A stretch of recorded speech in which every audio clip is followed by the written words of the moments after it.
Okay, now we're going to prepare the jig for pressing onto the table. So here's the block that we use, the back, they call it the backboard, and this is a block of wood with some material that they sent to me that we can make this out of. This is a design for an 8.5 by 11 sheet of paper. We can make it 8.5 by 14 or whatever we'd like.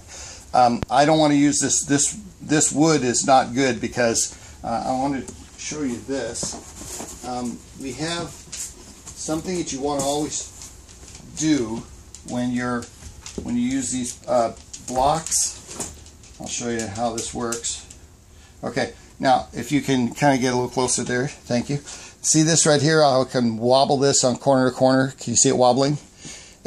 Yeah. The problem is the wood has warped under the heat. So we don't want to use this type of plywood. We want to use like press wood, because actually press wood, the more you do it, the flatter it gets.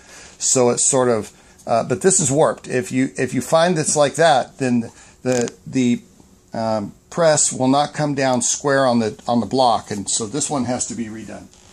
Okay, but this one, if we show you this one, I put it down, see, and I press the corners on both corners, and I get nothing, no movement at all, because it's flat. It's parallel to the surface of the table. So this is the kind of backboard that you want to use. Okay, now we're going to take our paper, put it face down, or face up rather, and you'll see that you want to make sure you try to get rid of any dust or any dirt, because that will affect things.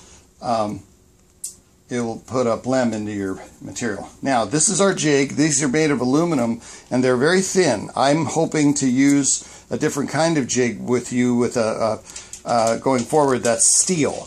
And so if we do that, it'll probably be a little less flimsy and a little bit more rigid.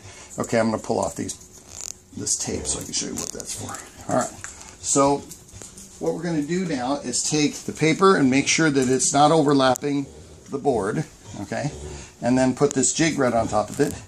And what we're going to try to do is carefully line up that arrow. If you can see that right there, that arrow right there is now inside the circle, and the circle's matched inside the circle. So now I go over here and I line that one up, and then I go down here and go down here, and look, they're all four lined up. That means that we're perfectly square, and the paper is ready to be taped to the jig. Okay, so I put a little bit. Hopefully, the newer jigs I'm going to make, I'm going to have a more of a edge on them for you, so they're not quite so touchy.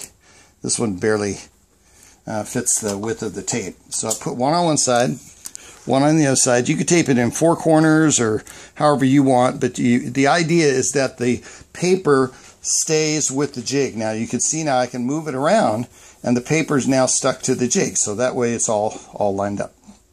Okay, now last thing we have to do is we have to add the punched tags. These are 1.5 by 3, and it's really important that you take these tags and buff them a little bit, and then I like to shine them into the light and see if there's any dust particles or little bits of dirt on them.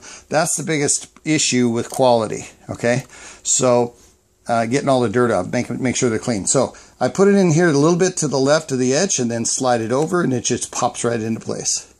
So you do that, and we'll go ahead and turn off the video, and you can see I don't need to have you watch me do all 15 of these.